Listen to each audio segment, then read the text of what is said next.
দর্শক সবাইকে আমন্ত্রণ নিউজ 24 দেশ সংবাদে আপনাদের সঙ্গে পুরো সংবাদ জুড়ে আছি আমি তামিমুর রহমান তন্ময়।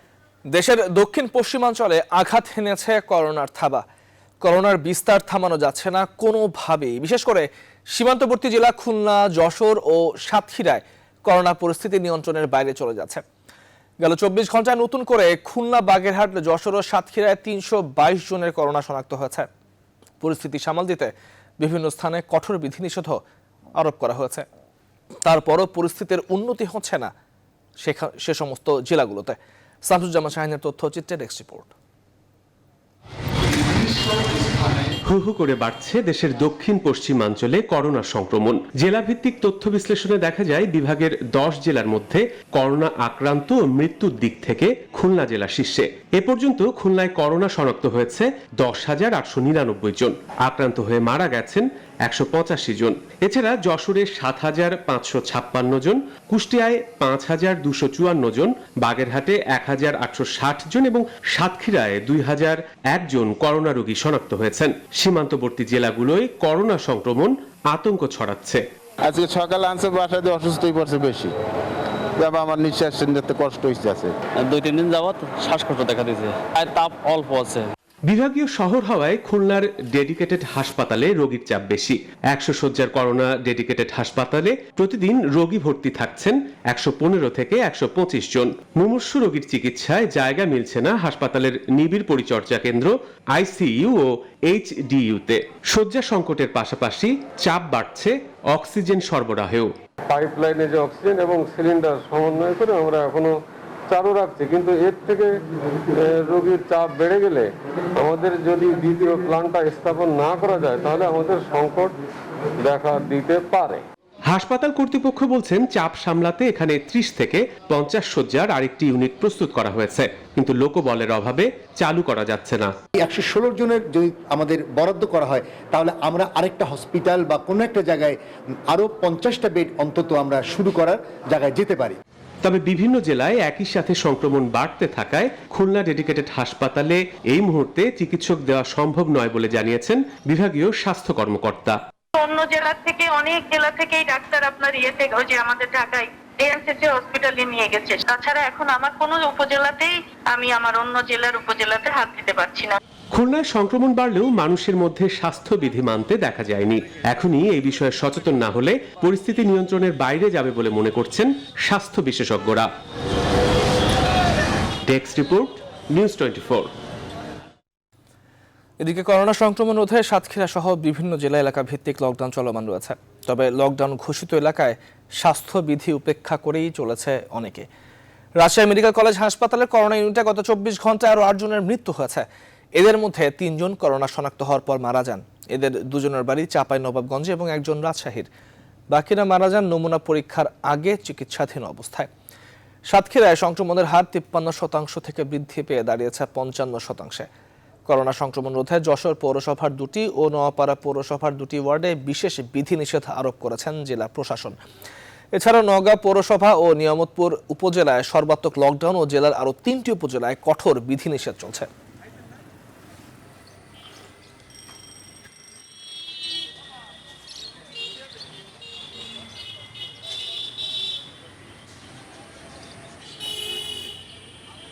বাইরে আছে, নিজেদের সুরক্ষায় আপনারা ঘরে থেকে।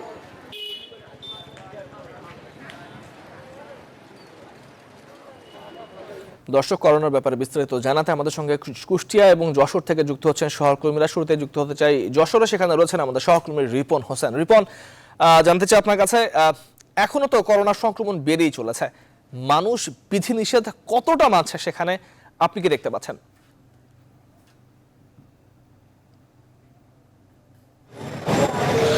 ধন্যবাদ আপনাকে।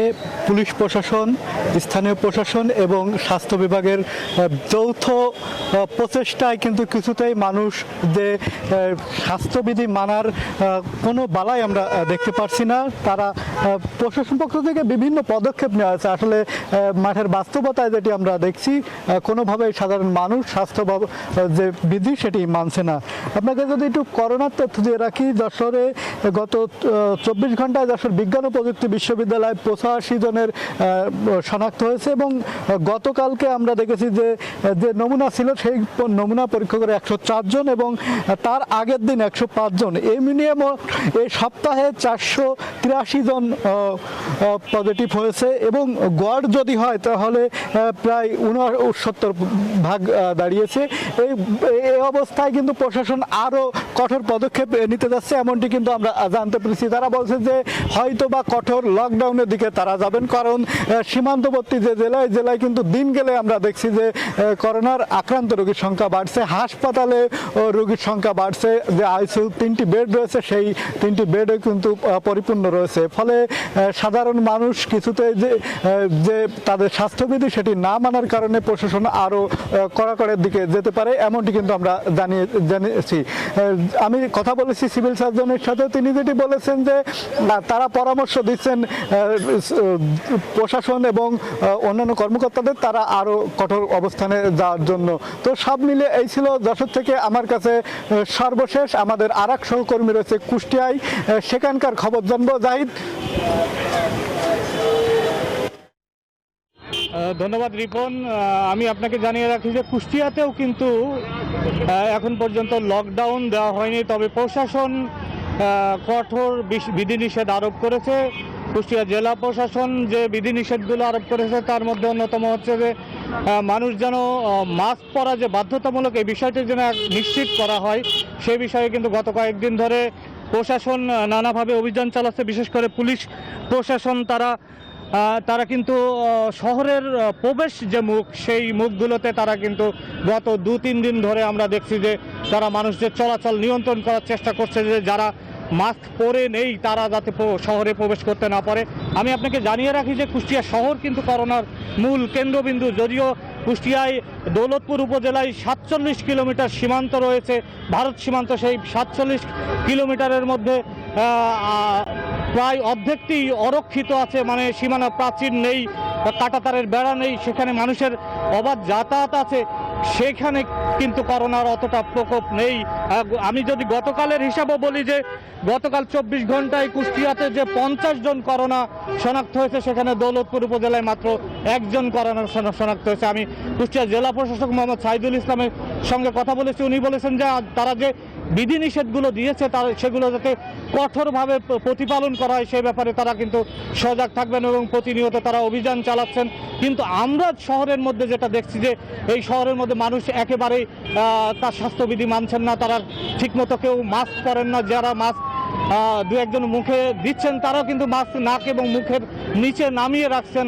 আর অন্যান্য স্বাস্থ্যবিধি যেমন গাড়িতে অনেকগুলো যাত্রী গাদাগাদি করে চলাফেরা করছে, বিশেষ করে সকালে কুষ্টিয়া পৌর বাজারে দেখা যায় একেবারে গা ঠেরা ভিড় এবং সেখানে কিন্তু মানুষ কোনো ধরনের স্বাস্থ্যবিধি না মেনেই তারা কিন্তু সেখানে বাজার করছেন। এই ছিল আমার কাছে সর্বশেষ। আমি চলে যাচ্ছি স্টুডিওতে। তন্ময়। জাহিদুজ্জামান, আপনাকে ধন্যবাদ। দর্শক, যশোর এবং কুষ্টিয়া থেকে আমাদের সঙ্গে যুক্ত হয়েছিলেন আমাদের সহকর্মী রিপন হোসেন এবং জাহিদুজ্জামান।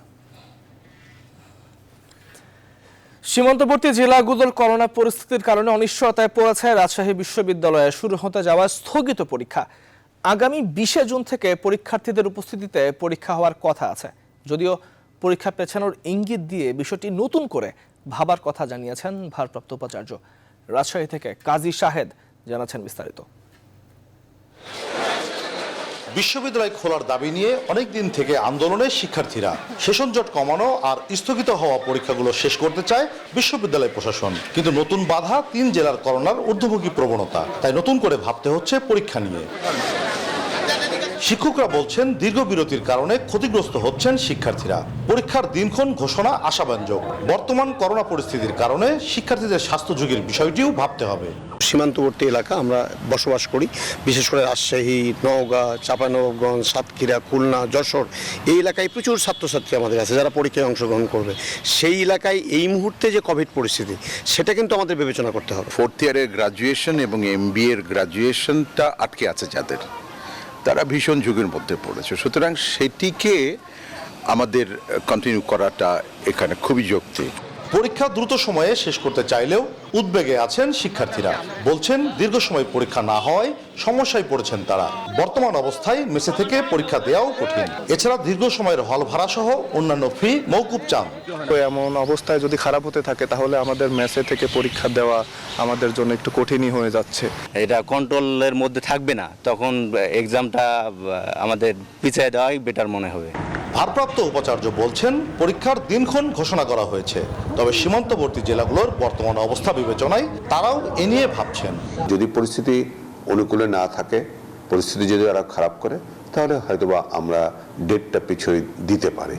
রাজশাহী বিশ্ববিদ্যালয়ের বিভিন্ন বর্ষের 2019 সালের স্থগিত পরীক্ষা আগামী 20 জুন থেকে, পাশাপাশি 2020 সালের আটকে থাকা পরীক্ষাগুলো শুরু হওয়ার কথা আগামী 4 জুলাই। শিক্ষার্থীদের সশরীরে উপস্থিত হয়ে পরীক্ষা দেওয়ার সিদ্ধান্ত হয়েছে। কাজী শাহেদ, নিউজ 24, রাজশাহী। সিলেটে গেল 29 মে 24 ঘন্টার মধ্যে 7 দফা ভূমিকম্পের রেশ কাটতে না কাটতে সোমবার সন্ধ্যায় ফের 2 দফা ভূমিকম্পে কেঁপে ওঠে পুরো নগরী। এই সময় একটি মাধ্যমিক বিদ্যালয়ের দ্বিতল ভবনে কয়েকটি ফাটল দেখা দেয়। এই অবস্থায় ঝুঁকি বিবেচনায় পরিত্যক্ত ঘোষণা করা হয়েছে সেই ভবনটিকে। এদিকে ভূমিকম্পের ঝুঁকি এড়াতে এখানকার সব বিদ্যালয়ের ভবনগুলো পরীক্ষা করার কথা জানিয়েছে শিক্ষা প্রকৌশল অধিদপ্তর। সৈয়দ রাসেলের তথ্যচিত্রে ডেস্ক রিপোর্ট। সোমবার সন্ধ্যায় 1 মিনিটের ব্যবধানে দুবার কেঁপে ওঠে ভূমিকম্প ঝুঁকির শহর সিলেট। রিক্টার স্কেলে যার মাত্রা ছিল 3.8। এ সময় নগরে তেমন কোনো ক্ষয়ক্ষতির খবর পাওয়া না গেলেও প্রাচীন বিদ্যাপীঠ রাজা জিসি হাই স্কুলের একটি দ্বিতল ভবনের নিচতলায় দেখা দেয় বেশ কয়েকটি ফাটল। সিরিজ ভূমিকম্পের 10 দিনের মাথায় ফের ভূকম্পনে আতঙ্ক ছড়িয়ে পড়ে সাধারণ মানুষের মধ্যে। আমরা খুব আতঙ্কের মধ্যে আছি এবং একটা ভীতিপূর্ণ অবস্থায় আছি। এই আতঙ্ক দূর করার কোনো রাস্তা আছে কিনা সেটা সরকারের খোঁজা উচিত এবং আমাদেরও খোঁজা উচিত। মঙ্গলবার দুপুরে বিদ্যালয়ের ভবনটি পরিদর্শন করে এতে বেশ কিছু নির্মাণ ত্রুটি রয়েছে বলে জানান সিসিকের প্রধান প্রকৌশলী। আর এই বিল্ডিংটা এখন আপাতত দৃষ্টিতে আমি যেটুকু দেখলাম যে একটা কনস্ট্রাকশনের সময় আসলে প্রপার যে আমাদের কনক্রিটের যে স্ট্রেংথ ধরা হয় সেই পরিমাণ ডিজাইন হয়তো স্ট্রেংথ ওখানে গেইন করা হয় নাই। এখন প্রপার মিক্সার বা প্রপার কোয়ালিটি এনশিওর করা ওইভাবে হয় নাই। নির্মাণ ত্রুটির অভিযোগটি অস্বীকার করে সংশ্লিষ্টরা জানান ভবনের নিচতলা বেশ পুরনো হওয়ায় স্বল্প মাত্রায় ভূকম্পনে এতে ফাটল দেখা দিয়েছে। তবে ঝুঁকি এড়াতে ভবনটি পরিত্যক্ত ঘোষণাও করা হয়। অকেজো ঘোষণা করার পরে এখানে তো আর কোনো ধরনের কার্যক্রম চলবে না। আমরা কর্তৃপক্ষের সাথে স্কুল কর্তৃপক্ষের সাথে কথা বলে এটাকে ডিসমেন্টেনিং করে যাতে এখানে নতুন একটা ভবন করা যায়, আমাদের ঊর্ধ্বতন কর্তৃপক্ষের পরামর্শক্রমে আমরা সেই ব্যবস্থা নিচ্ছি। ঝুঁকি এড়াতে সিলেটের শিক্ষা প্রতিষ্ঠানের ভবনগুলোর ঝুঁকি যাচাই বাছাইয়ের কাজ চলছে বলে জানায় শিক্ষা প্রকৌশল অধিদপ্তর। Desk report, news 24। চট্টগ্রামের বিভিন্ন ঝুঁকিপূর্ণ পাহাড় পরিদর্শন করেছেন বিভাগীয় কমিশনার কামরুল হাসান। এই সময় তিনি বলেন, পাহাড়ে যারা অবৈধভাবে ঝুঁকিপূর্ণভাবে বসবাস করছেন তাদের কিভাবে স্থায়ীভাবে ঝুঁকিমুক্ত করা যায় সেই ব্যাপারে স্থায়ী সমাধানের চেষ্টা চলছে। তিনি আরো বলেন, গেল কয়েক বছর ধরেই পাহাড়ে ধসে প্রাণ হারাচ্ছেন অনেকে। একই ঘটনা যাতে পুনরাবৃত্তি না হয় সেজন্য সরকারকে একটি প্রস্তাবনা দেওয়া হবে। এছাড়াও সরকারি ও ব্যক্তি মালিকানাধীন পাহাড়ে ঝুঁকিপূর্ণভাবে বসবাসকারীদের তালিকা প্রস্তুত ও যারা অবৈধভাবে পাহাড় দখল করে রেখেছেন তাদের বিরুদ্ধে আইনানুগ ব্যবস্থা নেওয়া হবে বলেও জানান বিভাগীয় কমিশনার।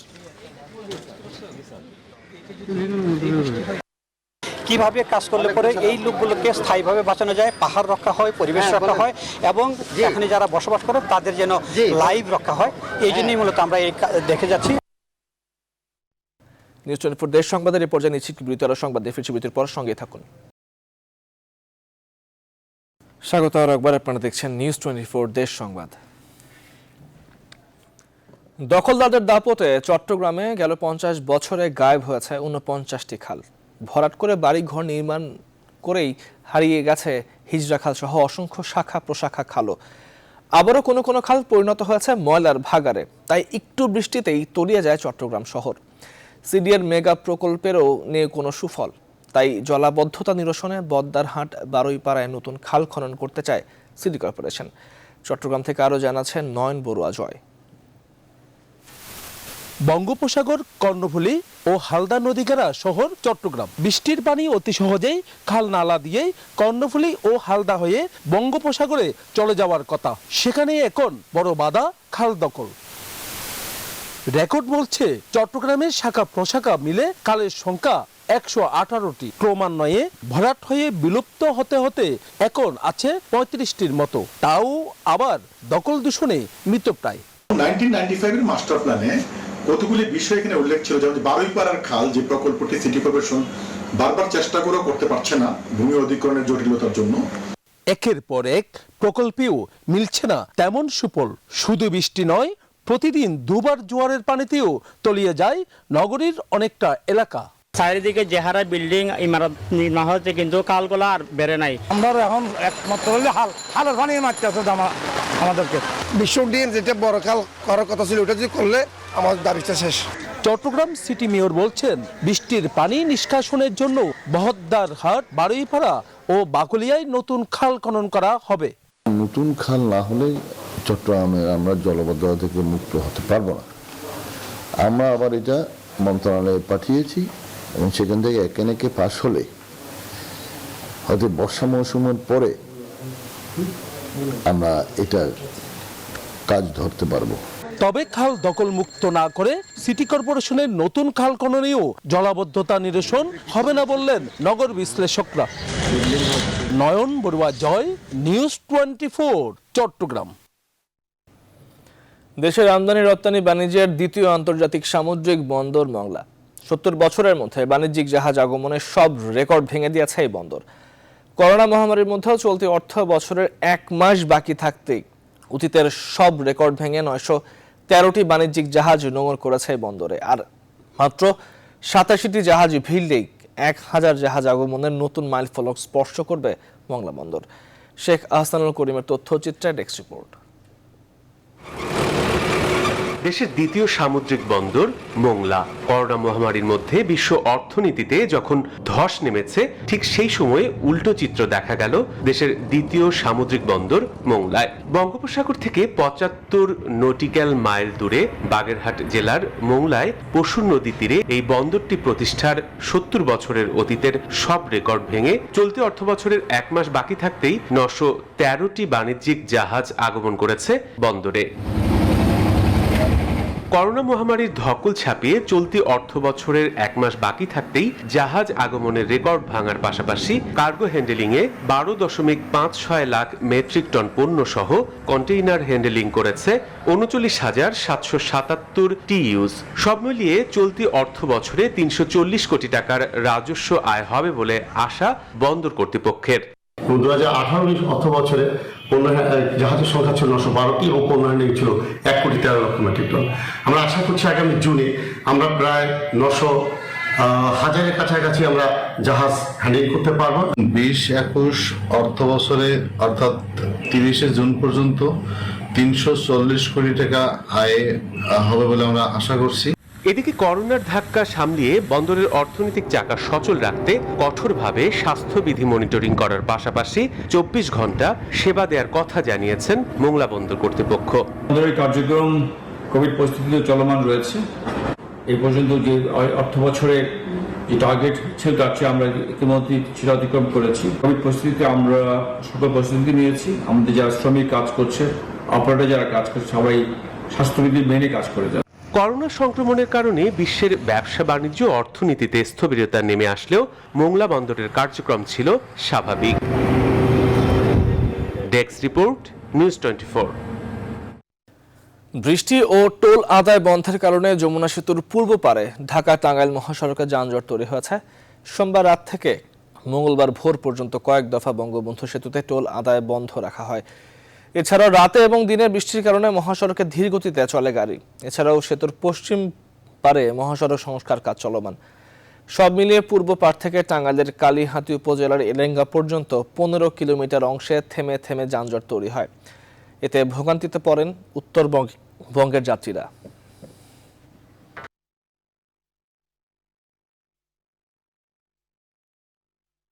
সংবাদের পর্যায়ে নিচ্ছে আরেকটি বিরতি, সঙ্গে থাকুন। স্বাগত আর একবার, দেখছেন নিউজ 24 সংবাদ। কুষ্টিয়ার খাজানগরে সরু মিনিকেট চালের দাম বেড়েছে কেজিতে 1 টাকা। এই নিয়ে এক সপ্তাহে কেজিতে দাম বেড়েছে 3 টাকা। খুচরা বাজারেও একই হারে দাম বেড়ে এখন বিক্রি হচ্ছে 56 টাকা কেজি দরে। ধানের দাম বাড়তে থাকা চালের দাম বাড়ছে বলছেন চাল কল মালিকরা। কুষ্টিয়া থেকে জাহিদুজ্জামানের প্রতিবেদন।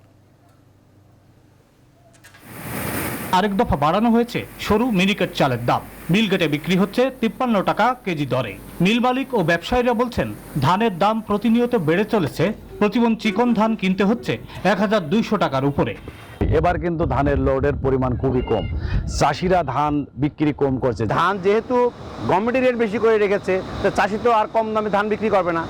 গভর্নমেন্ট যদি কম দামে ধানটা কিনতো তাহলে অবশ্যই আমার মনে হয় রেটটা একটু কম থাকতো, সকল ধানের উপরে সে প্রভাবটা পড়তো।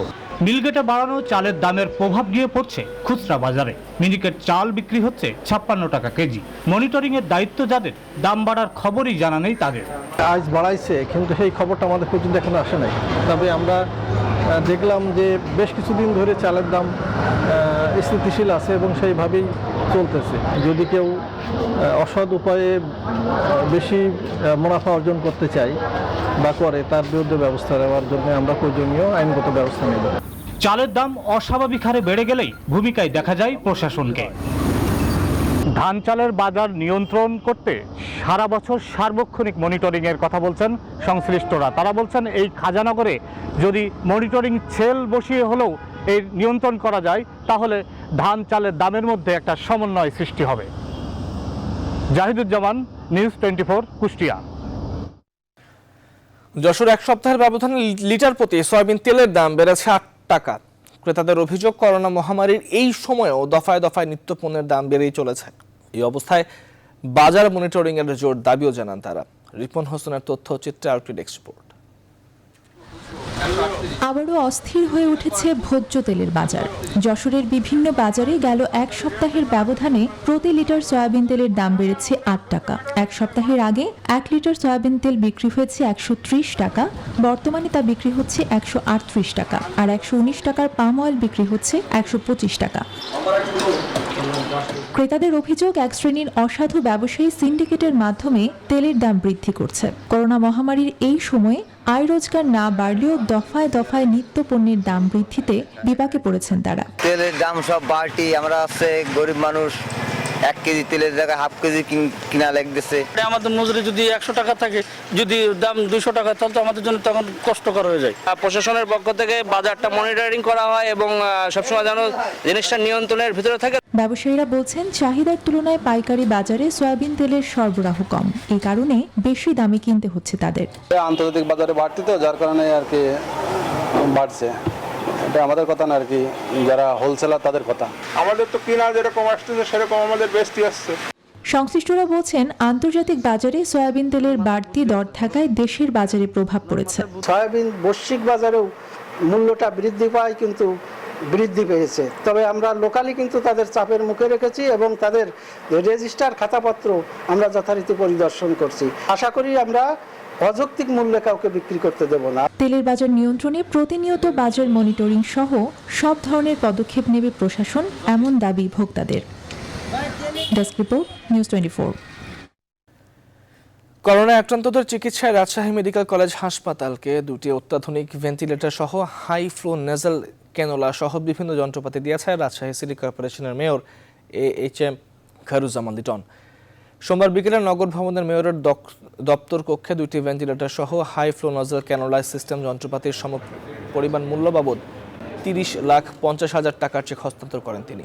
চেকটি গ্রহণ করেন রাজশাহী মেডিকেল কলেজ হাসপাতালের পরিচালক brigadier general doctor Shamim Yazdani.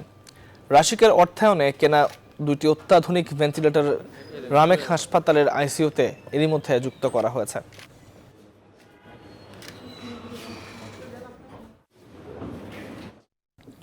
সংবাদের পর জানিয়ে আরেকটি বিরতি, সঙ্গেই থাকুন।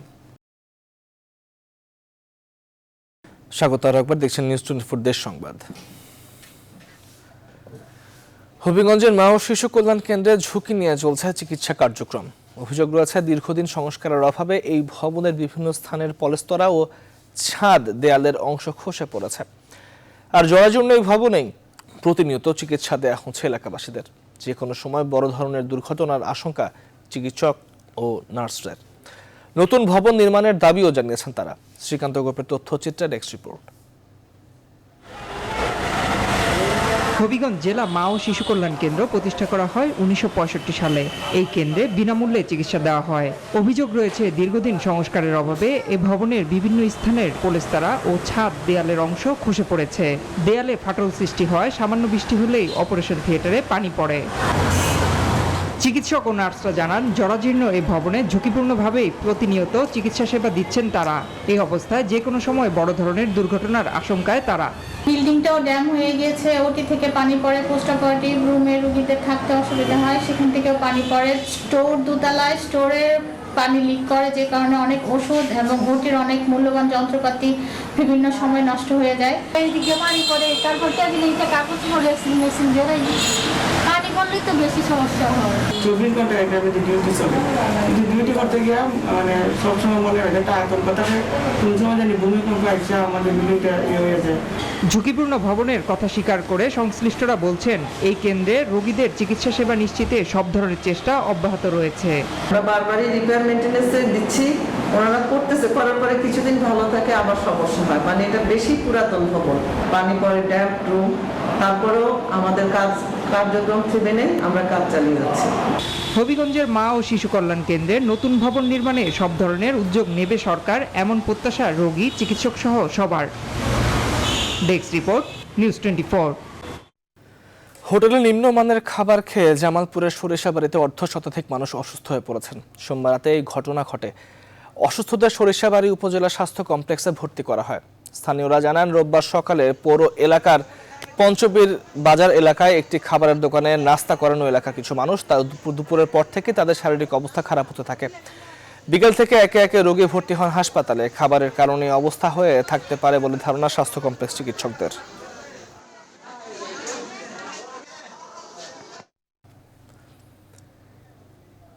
স্বাস্থ্যবিধি মেনে আগামী 16 জুন থেকে নিয়মিত আদালত চালুর দাবিতে বরিশালে মানববন্ধন করেছেন আইনজীবীরা। জেলা আইনজীবী সমিতির সদস্যবৃন্দের ব্যানারে বেলা 12টায় আদালত চত্বরে এই কর্মসূচি পালন করা হয়। এই সময় বক্তারা বলেন, দীর্ঘদিন ধরে আদালতের অধিকাংশ কার্যক্রম বন্ধ থাকায় মামলা জটের সৃষ্টি হয়েছে। বিচার প্রার্থীরা নানাভাবে হয়রানির শিকার হচ্ছে। অনেক আইনজীবী মানবেতর জীবন যাপন করছেন। এই অবস্থার উত্তরণে স্বাস্থ্যবিধি মেনে আগামী 16 জুন থেকে আদালতের নিয়মিত কার্যক্রম শুরুর দাবি জানান তারা।